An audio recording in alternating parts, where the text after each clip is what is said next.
convictions gathered pace, and Iraq's continued occupation of Kuwait put Britain on a war footing.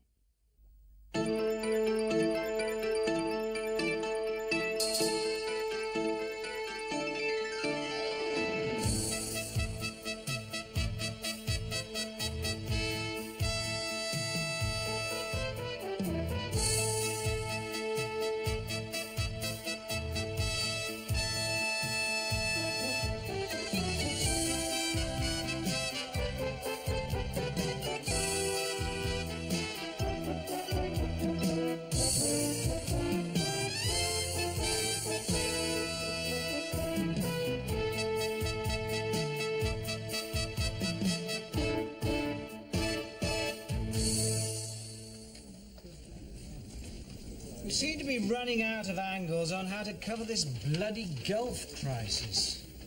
Well, how about if we did a piece focusing on the psychology of Saddam Hussein? Well, you know the kind of piece. We get a psychiatrist to discuss his megalomania, his psychotic tendencies, his tiny penis. You don't know Hussein's got a tiny penis. I'm sorry, George, but any man who erects 80 feet high posters of himself on every street corner has definitely got a tiny penis. If you ask me, all these oil rigs in Kuwait are just one big willy substance. Well, that's the answer to the crisis then, really, isn't it? We just get Claire Rayner to give Saddam a ring and reassure him that size doesn't matter. Look, can we please get off the subject of tiny penises? Now, the aspect of Saddam's character that I find... The man's totally mad. You'll never believe what he's done now. What? He's played on, slashing outside the off stump. Bloody David Gower. Keeping abreast as usual, eh, Henry? What's the latest military situation in Kuwait? Well, according to Peter Snow on Newsnight, the whole of the Gulf region is completely overrun with dinky toys. Can we be serious, please? We should cover the fact that our troops could be attacked by Iraqi chemical weapons. Yes. Be horrendous, wouldn't it, if British soldiers came back scarred by poison gas? Yeah, where would Thatcher hide them during the victory parade? Let's not get cynical, David. Any general comments on our war coverage so far? Yes, it is very lackluster. I should be out there. If it was me, I'd be on the front line covering the fighting. You'd be on the front line starting the fighting. Right, any more offers? What about the situation in Nagorno-Karabakh? Oh, come on, we've milked that one to death. You only don't like it because you can't pronounce it. Dear girl, which one of the two of us is the newsreader they use in schools as the guide to English pronunciation? My diction is unimpeachable. Yes. How many letters of complaint did we receive when you got the Turkish Kurds back to front? Yes, well, perhaps we could move on. George, my piece on Nazi football fans. It's very important now that English clubs are allowed back into Europe. And what exactly is sensationalist about it? Well, usually victims of violence are only interviewed after the attack, not before and during as well. Now, I'm not here, as you know. Right after Sir Royston's friendly takeover, I made it crystal clear that decision-making was a ground level rather than an executive input. Nevertheless, as the man in the street who's not in the room, I have to say, I liked it. I must say, there's some really great camera work right in there amongst the hooligans. That was Jerry, wasn't it? Yep. How is he now, Damien? Oh, he's much better. He's off the drip. I really feel that item... Yes, well, of course, I'm not saying I'm not putting it out. I'll almost certainly use it, probably, but I might need to re-edit it, maybe. And that is final, possibly. Yes, well, if that's all, meeting over. Thank you, everyone. George, Henry, Alex, can I borrow you just for a moment? Dave, what's this word that the Americans keep using instead of blockade? Interdiction. That's right, thank Presumably it's not going to escalate into a war, but a police action. And it won't end up as a nuclear holocaust, but as a bit of a Barney. I'm a man of few words.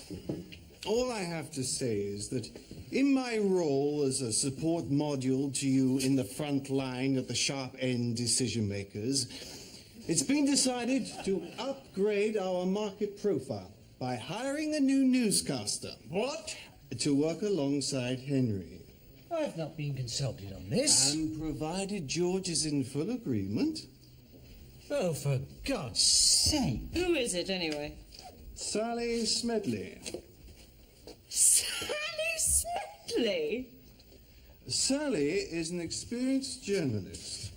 She was a children's presenter at Radio Leicester, devising, compiling, and presenting Smile Along as Sally. She did 3 months on the sofas at Breakfast TV, and she's worked as an investigative journalist. On John Craven's news round. Gus, Susan is a highly experienced and deeply professional newsreader.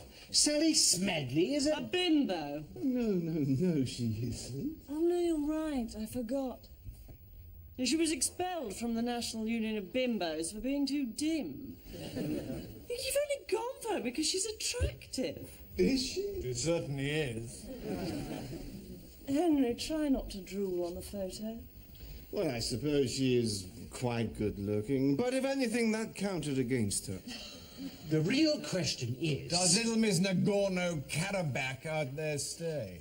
Well, Susan, I feel sure, will be eager to push forward the parameters of her career into new and fresh challenges in exciting fields outside this organization. Oh, you're giving her the boot. Good. Yes. Susan has worked with us for 15 years. Are you seriously going to go out there and tell her she's being fired? Oh, no, George. I think it would be wrong of me to interfere in any way in your operation. I'm not telling her. I'll tell her. No. Gus, this decision has been reached entirely without consultation. George, I've told you before, I am not here. You are totally in control. And if you want to review this situation when Sally arrives... When does she arrive? In about 15 minutes, then obviously... 15 minutes? We had to snap her up quickly, George, when we had the chance.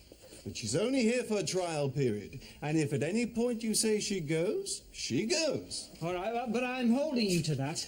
And another thing, no publicity. I don't want the tabloids kicking down the door on this. George, I promise you, it'll be terribly low-key.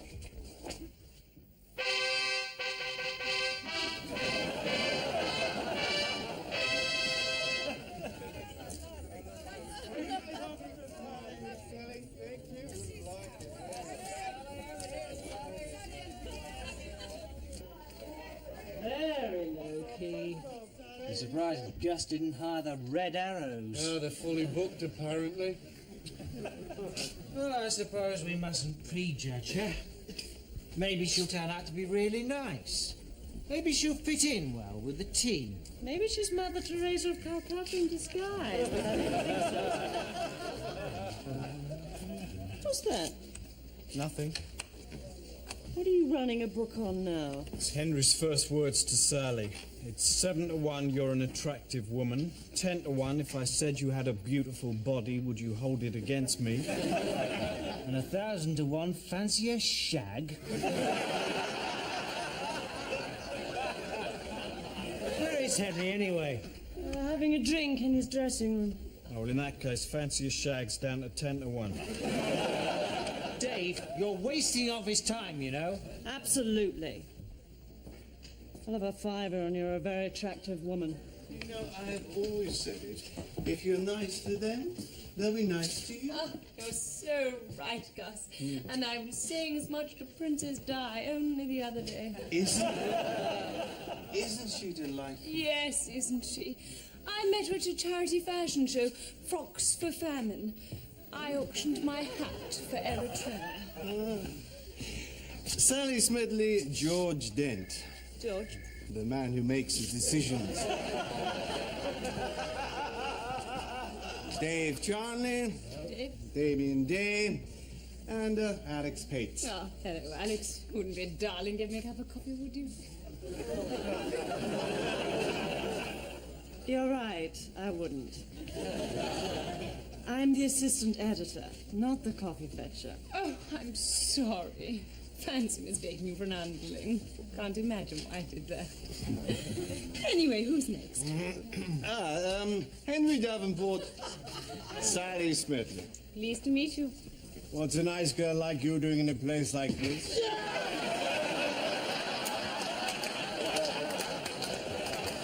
Starting a new phase in my career, I hope.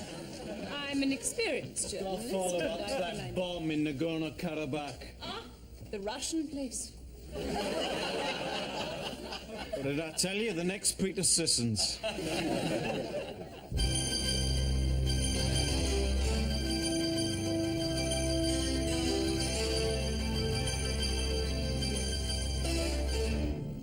Good evening. I'm Sally Smedley, and here's the news. In the House of Commons today... Hold it. I'm sorry, is there a problem? Yeah, sorry, I know this is just a rehearsal, but here we don't introduce ourselves before we read the news. If you could just, read what's on the auto cue. I thought it was nice and cosy. Yes, good idea. I know, let's have some china ducks going up the wall. Nice crackling fire behind the news desk, and you can toast crumpets while Henry reads out the unemployment figures. Look, is this damn silly rehearsal over? No, it is not. We're just trying to give Sally a sense of our style. George, purely by way of information, Sally's idea for an intro is exactly the sort of informal approach Sir Royston likes. Yes, well, he's going to have to start watching someone else's news, because it's certainly not happening here. I like that. You've the guts to take personal responsibility for a decision. In history, I've always admired people like that. People with that sort of courage. Charles I, Joan of Arc, Mary, Queen of Scots. They were all executed. Well, technically, yes. But they won the moral argument. Excuse me. In the football hooliganism item, the word after chainsaws, shouldn't it read machetes rather than machetes? Yes, it does, yes. No, there's no accent over the E. That's because there isn't an accent on the typewriter for the auto cue. One at John Craven's Newsround has one. Also, embedded. Doesn't that have 2 Ds? She can spell. Yes.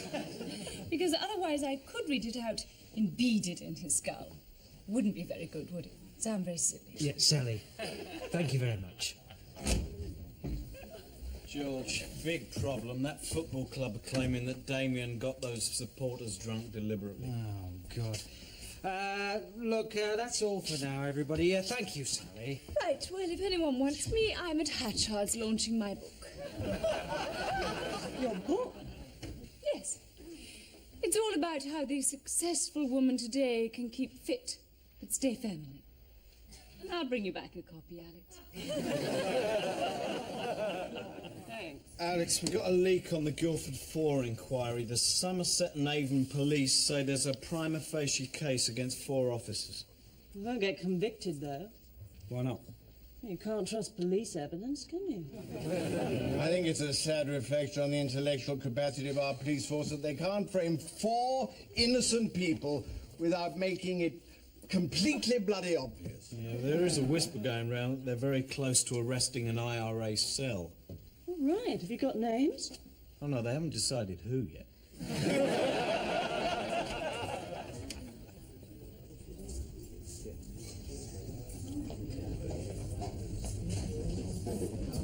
And so I said to Heseltine, I said, Mike, I said, just answer the bloody question. Is that the vintage champagne? Si. Excellent. You push off, I'll pour it. I thought we'd celebrate your first appearance. Well, it's hardly my first appearance. I'm an Experienced journalist, oh, yes. You did jolly well today. Oh, thank you. Yes, jolly well, because a lot of girls your age might have felt intimidated presenting alongside a newsreader as vastly experienced as me. But not you, Sally. Cheers. Of course, I've been at this game a long time, you know. I know. In fact, you're a bit of a heartthrob in our family. Really? My grandmother has quite a thing about you. Really? Yes, well, from your point of view, watching an old war horse like me in action might be rather rewarding.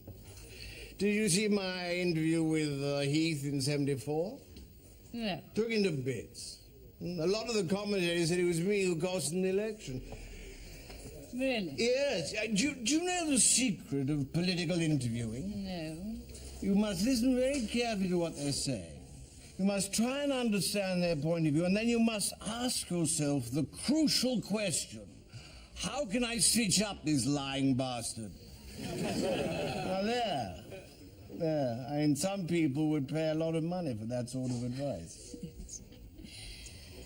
Actually, do you mind if I give you a bit of advice, Henry? I'm sorry? Only, you did have a bit of trouble with that item on Nagorno-Karabakh. You see, you'd enunciate so much more clearly if you opened your mouth that bit wider. What? Yes, that's better. And if you put the tip of your tongue up to the top of your mouth, you would say the t sound so much more clearly. Quite frankly, my dear, I'd rather put the tip of my tongue into someone else's mouth. Sounds very unhygienic. Excuse me. I hope I'm not disturbing you. Yes, you are! I just wanted to say, can I have an autograph? Oh, all right, very well. I'm a big fan of yours, Miss Smedley. Who should I make it to? Greaseball? Tony, with an I. To Tony. There you are. Thank you, Miss Smedley. Nice of you to ask me. God, how I hate these grubby little admirers. So where were we? Pronunciation. It's experience. You know, Sally, I think the combination of a lovely little filly like yourself next to a seasoned anchorman like me could give our newscasts a certain vibrant sexual chemistry. In fact, I think you could benefit from my experience in lots of ways. Well, Henry, no one can say you're not experienced. In fact, the word I'd use is old. Old and raddled.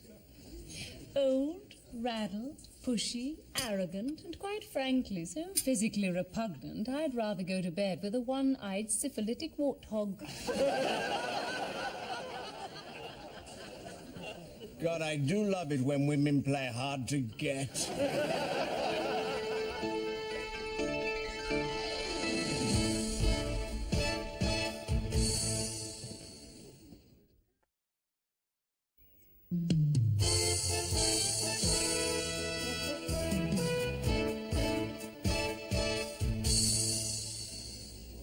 Can you believe this?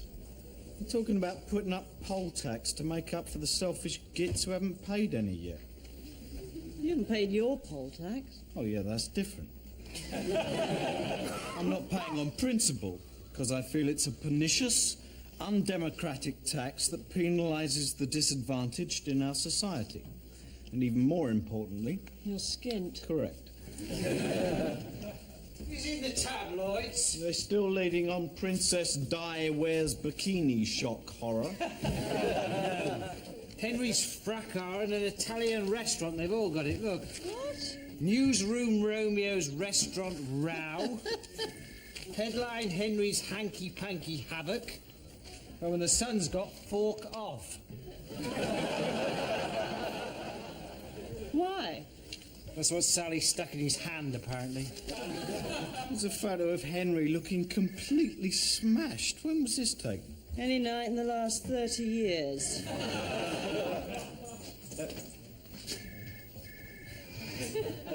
Yes, can I help you? Nice meal? Do you know I offered to take that woman to bed and she turned me down? Incredible, isn't it? You wouldn't take her for a lesbian, would you? Poor girl, probably a hormone deficiency or something. Just because a woman refuses sex with you, it doesn't automatically mean there's something wrong with her hormones. It does in my book. What book's that? Sexual harassment for beginners? Oh, look at this. They've got it all wrong. I didn't call that waiter a dirty dago. I called him a filthy wop. I pride myself on accurate bigotry. Henry! Ah, Damien, I want a word with you. Yeah, in now. a sec, George. Well, you sleep with her then? No! Right, that's a tenner you owe me. Yeah, wait a minute. I've got to get 20 off Henry first. Damien, I said now. Yeah, as soon as I get a coffee. Well, I see we've made the headlines this morning. Yes, it's a terrible mess. Eh? Oh, yes, terrible. Very, very sad. Are we in any of the other papers? We're in all of them. Oh, dear. Good morning, everyone. Lots more news in Iraq, I see. Well spotted. I think we should just drop some nuclear weapons on them. I mean, we've got the H-bomb, they haven't. Thank you, Perez de Cuellar. Damien, in here, now. Listen, George, I did not buy those thugs as much as a half a lager. I got accounts to send up your expenses. Did you? Yes. They include a receipt for 172 cans of Kestrel, 3 flagons of cider, and 8 bottles of whiskey. Yeah, well, it was during that hot spell that we had. Oh, look, all right, George, it loosened their tongues. Loosen their fists if Jerry's anything to go by. 172 cans of Kestrel? How many of them were there? 8 or 9. Now look, Damien. George, these people are Nazis. Now, any tactic is valid if it exposes them for what they are. That is my job. Your job is to report the news. Just like that time during the World Cup when you got all those football fans drunk so they'd abuse Colin Moynihan. George, you do not need to get people drunk to make them abuse Colin. Oh, my God! Oh, God, what's happening now? Sally has just discovered that Henry's fed all her copies of Slim Along a Sally through the paper shredder. You wait, George. Now on, it's going to be World War III out there. Oh, I'm sure it'll all blow over. Just give them a couple of days. They'll be feeling much more relaxed. On a day when the crisis intensified in the Gulf and Iraq offered There you are, you to see? withdraw its They're looking troops much more from the relaxed. border with Iran, that is the news. We'll be back at 6. Well, tight ass, you were total crap, as always. And so are you brain-dead geriatric dinosaur.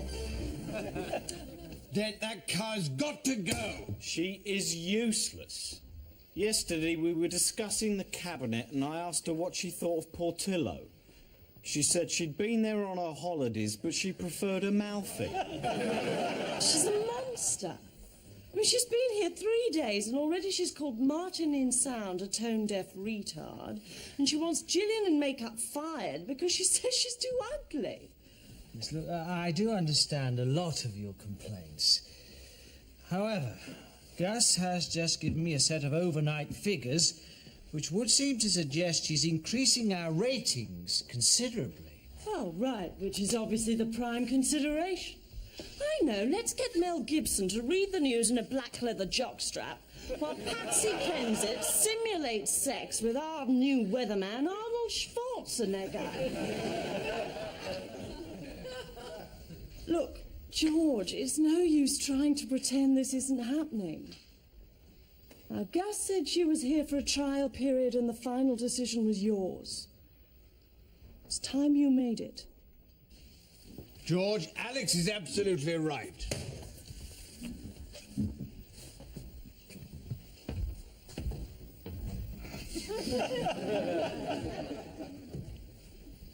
In that case, let's put the water story in at number 18. Yeah.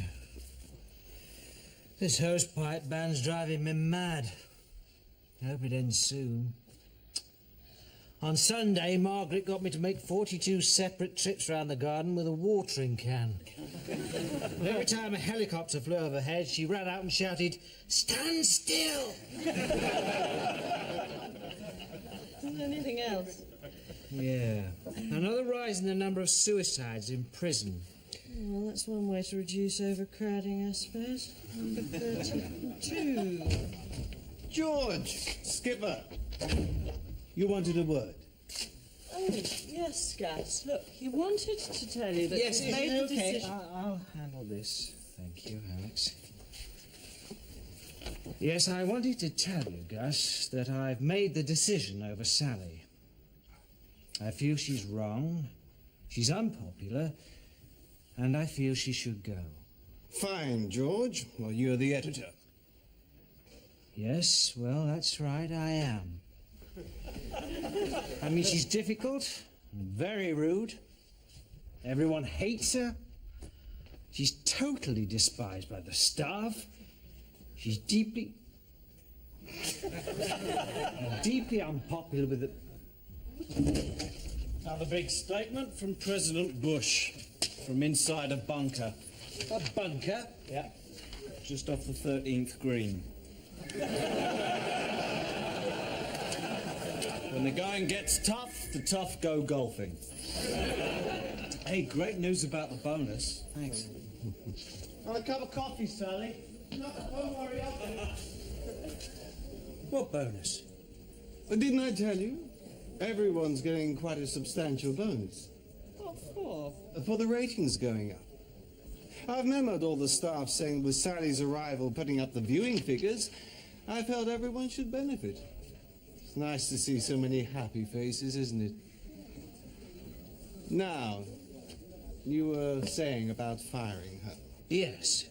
Your decision, as I say. Still, I know you're a man who can face unpopularity. Oh, look. Someone's bought her some flowers. He has made his decision.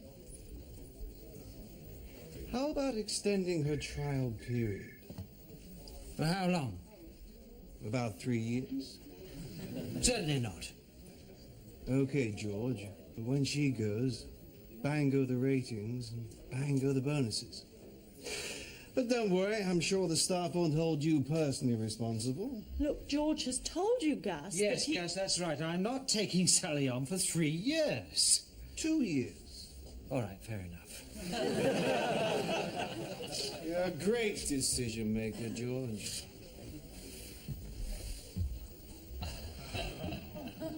Oh, George. 2 years of hell.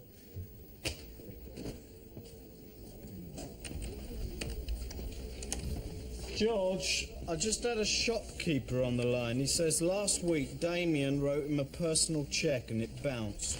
Probably for another 15 barrels of whiskey. Nope. He says it was for 30 copies of Mein Kampf, 5 Nazi helmets, and he says the swastika armbands came back damaged. Sakes. Next thing we know, we'll have the Nazis in here complaining. Oh, look, here comes one now. George, I've been talking to my agent and he agrees that it is patently absurd I don't have my own personal hairdresser. Yes, well, I'll consider it very carefully. I certainly hope so. George, I hear Sally's staying. Yeah, well, she's not exactly staying. I've already agreed to extending her trial period. Yes, I had to dig my heels in quite hard on that one. Yeah. So, just how long is her trial period then? 2 years. Damien, 2 years. You've done it again, you jammy git. George, I had you down for 5.